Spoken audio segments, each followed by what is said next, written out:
जानकी एक गरीब औरत थी। वह एक छोटा ढाबा चलाती थी। उसके पति की एक्सीडेंट में रीढ़ की हड्डी टूट गई थी, इसलिए उसका पति बिस्तर पर रहता था। जानकी अपने पति और दोनों बच्चों की सेवा करती थी। बच्चों को स्कूल भेजती थी और पति को दवाई देके अपना ढाबा चलाती थी। जानकी अपना ढाबा चलाती थी तो जानकी के ढाबा पे एक बूढ़ी औरत रोज आती थी खाना खाने के लिए। जानकी उसे खाना खिलाती, लेकिन उस बूढ़ी औरत के पास पैसे नहीं थे।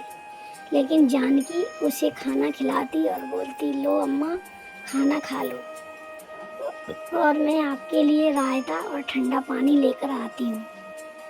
वो बूढ़ी अम्मा खाना खाकर चली जाती। तो जानकी वहाँ ढाबा बंद करके आती, उन पैसों से अपने पति की दवाई लेती और पति को दवाई खिलाती और बच्चों को स्कूल भेजती। और रोज़ नित्य उसका यही काम था, पति की सेवा करना, बच्चों को स्कूल भेजना और ढाबे पे जाकर सबके लिए खाना बनाना, ढाबा चलाना। और एक दिन बूढ़ी माँ आई खाना खाने के लिए, तो उसने कहा, जानकी ने माँ बोली, बेटी आप हमें बिना पैसों का रोज़ खाना खिलाती हैं, हमारे पास पैसे नहीं है। जानकी बोली, अम्मा हमें तुम्हारे आशीर्वाद की बहुत ज़रूरत है, आप हमें ऐसे ही दुआएं देती रहो और हमें कुछ नहीं चाहिए। तो बूढ़ी माँ रोज़ खाना खा के चली जाती और जानकी घर आके अपने पति और बच्चों की सेवा करती। एक दिन उसके पति ने कहा, जानकी तुम कितनी अच्छी हो, तो हमारी और अपने बच्चों की कितनी सेवा करती हो, घर का काम करती हो, ढाबा भी चलाती हो, तो बहुत थक जाती होगी। जानकी बोली, नहीं, जब आप और हमारे बच्चे दोनों बात करते हैं तो मेरी सारी थकान दूर हो जाती है। ऐसे ही बात करते करते उसकी पता नहीं कब आँख लग गई, सो गई। जब सुबह जगी तो जल्दी जल्दी घर का काम करके ढाबा चलाने के लिए गई, तो वहाँ देखा जाके तो सामने ही एक नया ढाबा खुल गया था। सारे कस्टमर सामने वाले ढाबा पे थे और जानकी ने खाना बनाया, तो ऐसे ही खाना पड़ा रहा उसका। अब जानकी रोज़ खाना बनाती और कोई उसके ढाबे पे खाना खाने नहीं आता, एक दो ही आते थे कस्टमर खाने के लिए। जानकी बहुत दुखी थी। एक दिन वो बूढ़ी अम्मा आई तो उसने बूढ़ी अम्मा को खाना दिया, लो अम्मा खाना खा लो।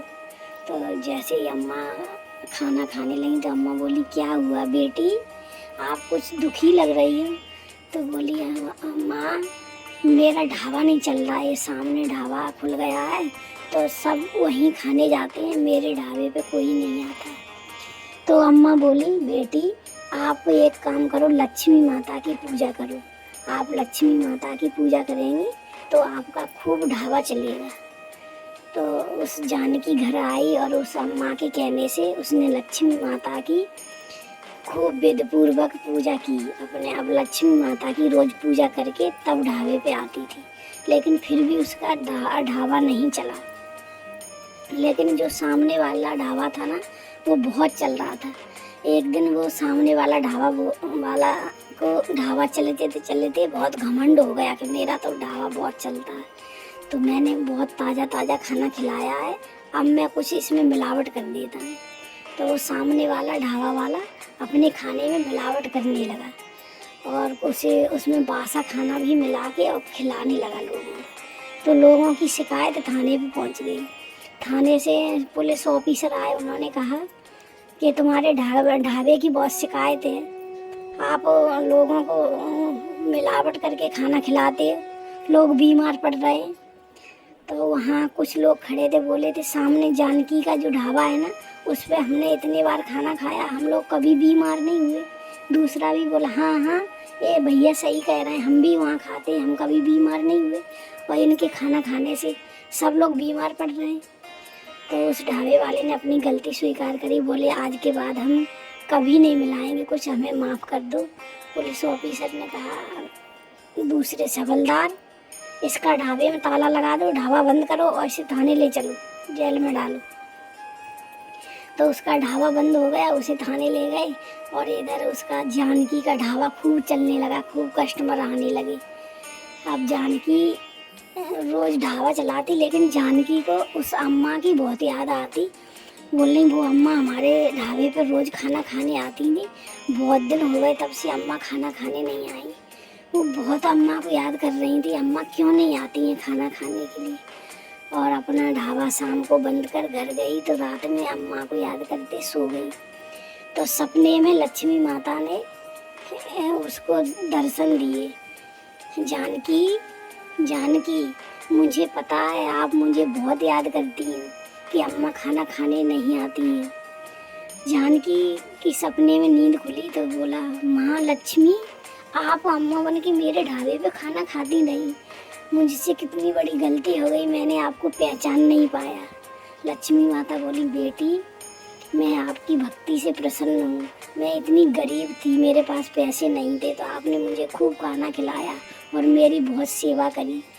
ये सब तुम्हारी भक्ति का ही फल है, आपके पुण्य से ही मैं आपके ऊपर प्रसन्न हूँ। बेटी मांग लो, आपको क्या चाहिए। तो जानकी बोली, हे लक्ष्मी माता, अगर आप हमारे ऊपर प्रसन्न हैं तो हमें हमारे पति को ठीक कर दो जो बिस्तर पे पड़े हैं। तो लक्ष्मी माता ने कही, ठीक है, मैं पति को ठीक कर दिया, और मांगो क्या चाहिए। तो जानकी बोली, हे माता, हमारे ऊपर इतनी कृपा बनाए रखना कि मैं आपको कभी नहीं भूलूं, मैं हमेशा आपकी भक्ति में लगी रही, आपकी हमेशा सेवा करती रहूं, आपको हमेशा ही मेरे हृदय में आपका ध्यान बना रहे, मैं आपके चरणों में हमेशा आपकी सेवा करती रहूं। माता लक्ष्मी ने आशीर्वाद दिया, ऐसा ही होगा बेटी। और माता लक्ष्मी आशीर्वाद दे के अंतर ध्यान हो गई। जब जानकी की नींद खुली तो जानकी ने देखा कि उसका आदमी, उसके पति खड़े हैं और वह अपने पैरों पे चल रहे हैं, और लक्ष्मी माता की कृपा से उसके घर में धन धान रुपया पैसा किसी की कोई कमी नहीं। तो लक्ष्मी माता आशीर्वाद देकर जानकी को चली गई। तो दोस्तों, ये होती है भक्ति की शक्ति। अगर अपने से उठ के किसी दूसरे के लिए कुछ करो तो माता रानी प्रसन्न होती है। धन्यवाद।